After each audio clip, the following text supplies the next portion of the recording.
ये कहानी है हरिया किसान की। एक ईमानदार किसान जो हर साल पूरी मेहनत करता है, लेकिन इस बार बारिश ने उसे धोखा दे दिया और उसके सारे खेत सूख जाते हैं।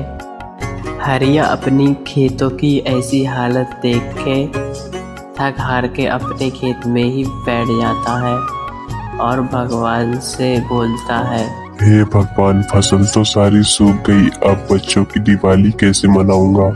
तभी उसकी पत्नी गीता आ जाती है और गीता हरिया से ये बोलती है, चिंता मत करो हरिया, जब दिल में रोशनी हो तो घर में भी उजाला जरूर होगा। हरिया को अपनी पत्नी की बात अच्छे से समझ आ गई। हरिया गांव की तरफ चल देता। हरिया जैसे ही गांव पहुंचता है तो देखता है और सोचने लगता है, यहाँ तो सब लोग खुशियाँ मना रहे हैं, सब लोग पटाखे जला रहे हैं और दिए जला रहे हैं। हरिया ये देख के काफ़ी ज़्यादा उदास हो जाता है और हरिया अपने घर की तरफ चल देता है और सारे गाँव वाले पटाखे बजाते रहते हैं। हरिया के घर में हरिया की बेटी पिंकी और हरिया की पत्नी गीता बैठ के सोच रहे होते हैं। तभी हरिया आ जाता है और हरिया भी यही सोचने लगता है। पिंकी हरिया के पास आती है और बोलती है, पापा, क्या इस बार दिवाली पे हमारे घर दिया नहीं जलेगा? क्या हम लोग सारे लोगों की तरह खुशियाँ नहीं मनाएंगे?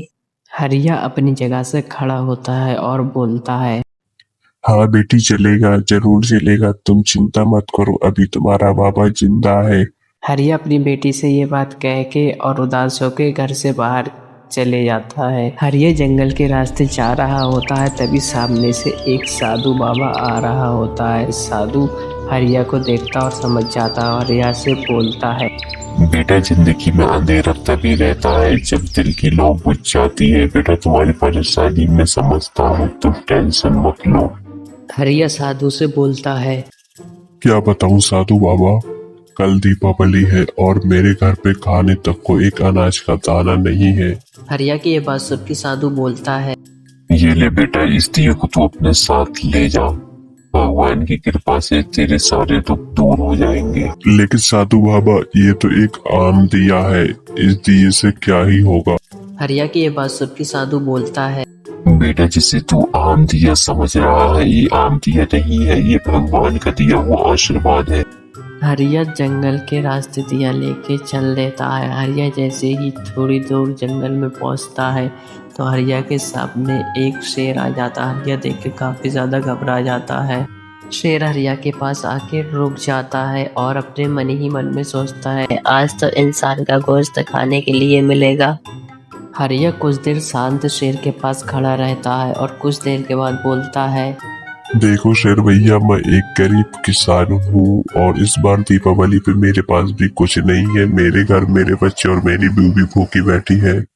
शेर को हरिया के ऊपर दया आ जाती है और शेर चले जाता है और हरिया काफ़ी तेज़ भाग लगाता है। हरिया मनी मन में सोचता है, आज तो कैसे करके बच गया, अब फिर इस जंगल में कभी नहीं आऊँगा। हरिया दिया लेके अपने घर आ जाता है जहाँ उसकी बीवी और उसकी बच्ची बैठी होती है। हरिया की बीवी कुछ देर सोचती है और फिर खड़ी होती है और हरिया से बोलती है, अरे अरे हरिया, तुम कहाँ गए थे और ये दिया तुम्हें किसने दिया है? हरिया के साथ जो कुछ रास्ते में हुआ, हरिया ने अपनी बीवी और अपनी बेटी पिंकी को सब कुछ बताया कि उसे कैसे साधु बाबा मिले और उसे कैसे दिया दिया और वो शेर से बच के कैसे आया। हरिया की पत्नी गीता, हरिया की बेटी पिंकी और हरिया मिलके दिया जलाते हैं। जैसे ही दिया जलाते हैं, दिए में से तेज रोशनी निकलती है और देखते ही देखते उनके घर बिल्कुल बदल जाता है। हरिया के घर में कई सारे दिए और रंग बिरंगी लाइटें सज जाती हैं। ये देख कर हरिया का परिवार बहुत ज़्यादा खुश हो जाता है। हरिया की बेटी कूदती फांदती और खुशियाँ मनाती हैं और सभी लोग मिलके पटाखे और दिए जलाते हैं।